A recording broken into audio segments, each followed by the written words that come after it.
Now, as you have seen throughout the past month or so, President Joe has been doing a blitzkrieg on making sure that everybody gets their COVID shots. But remember what happened with that one set of J&J COVID vaccine doses that kind of got jacked up? We kind of found out what happened here. So employees at the plant that ruined millions of J&J COVID vaccine doses failed to shower and change clothes. Oh, shit. So, from our peoples at CNBC. Can we have our 4th Demandments of COVID, Do please? you now understand why Please. I said the 4th Amendment? Please. Thank you. Let me get through this, and then we'll blitzkrieg them with this again. Now, here's some key points. Some of the employees that the Emergent Biosolutions plant in Baltimore failed to shower or change clothes, according to a memo released Wednesday by a key House committee.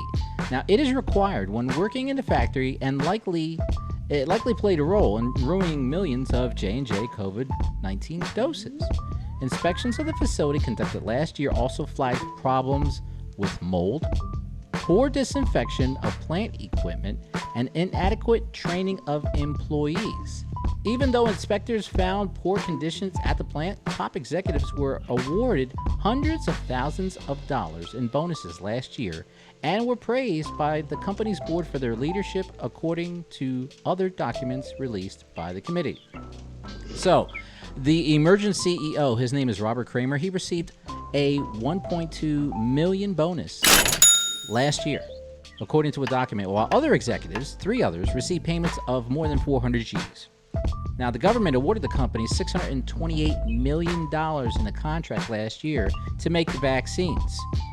So I ask you, gentlemen, who has not listened to us talking about the 4th commandment? Well, these motherfuckers over here in Emergent Biosolutions, they have They've not. also ignored our the first one.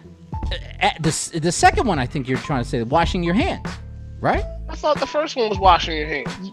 First one They're not is in wear any a particular mask. order, guys. Yeah, you wear a mask, but they're not in any specific order. Yeah. We just But they've already broken at least 2 of the 4. Yes, correct. Yes, they did. Yes, they did. You know, They definitely broke 2 of them. yeah, they And definitely. really, if you break one, if you break the last one, you break at least one other.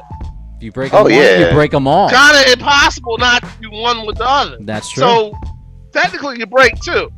They might have broke 3, man. 9 times out of 10, they probably weren't even wearing masks and shit. Fuck man, to be honest. it. I rounded off to and just say, hey, 3 out of 4, they just fucked it all up.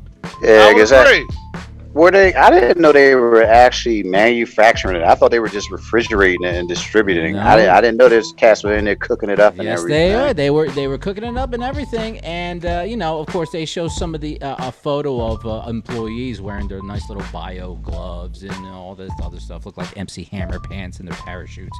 But yeah, you could do all that stuff, but you don't wash your ass. And we said this. A lot of people are like, oh, that's really funny. I'm like, no, it's not. And this is proof positive that we are ahead of the curve here at G-PhiRadio for telling people that there is a 4th Demandment. President Joe, we have been ahead of the curve in telling people about the 4th Demandment. CDC, we are ahead of the curve. You guys need to catch up. Cortez, GPS, let's start with GPS. What happened here? They were working so hard that they had no time to wash their behinds in between shifts. Yep. I'm quite sure you went home, no matter how hard you're working, no matter how much overtime you are, eventually there's a lull, there's a lull in it where everybody just kind of says, look, the families miss you, look, we all gonna take a day, relax. In fact, we're not gonna come back in here today.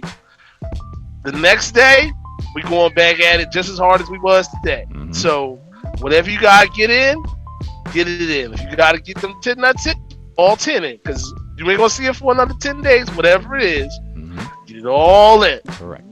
I'm quite sure you went home, should have washed, ate, drank, slept, blah, blah, blah.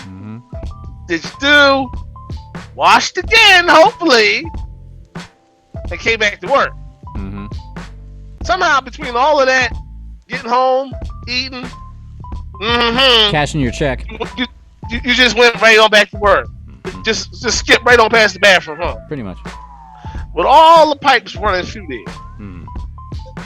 You mean to tell me there's no facility inside in which the employees can't wash? They can't put showers inside the building?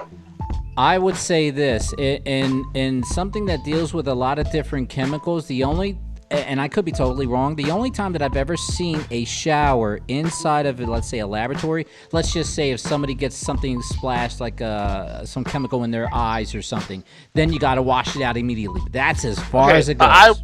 That's a hazmat shower. Mm-hmm. That's more like a hazmat. But how much would it cost for you to build a shower like that for your employees inside the building? If you're going to have this kind of situation, I'm quite sure it can be covered by insurance. It doesn't have to be anything. I mean, you don't have to have spa-like quality to it, but it could be functional. They go in, it sprays itself down. You come back, another guy goes in, it sprays itself down. Another guy goes in. You can even do it in between shifts. One come off the line, wash up, go back. One come off the line, wash up, go back. One come off the line, wash up, go back. It's almost like truck driving. Agree, Plus, 100%. I did it 5 times. I did it for 5 days one time, but I wasn't working in the lab. That's different, and that's another story for another time. Well, here's I got the perfect answer for that. Where could they have gotten that? Where could they have gotten that money? How about getting it from the CEO who got his $1.2 million bonus last year? Maybe they could have made some showers out of that. They had to know, man. They just turned a blind eye to profit, man. I don't hear them yelling, hey, let's go over to India and donate some vaccinations to those guys over there. They need it more than anybody else.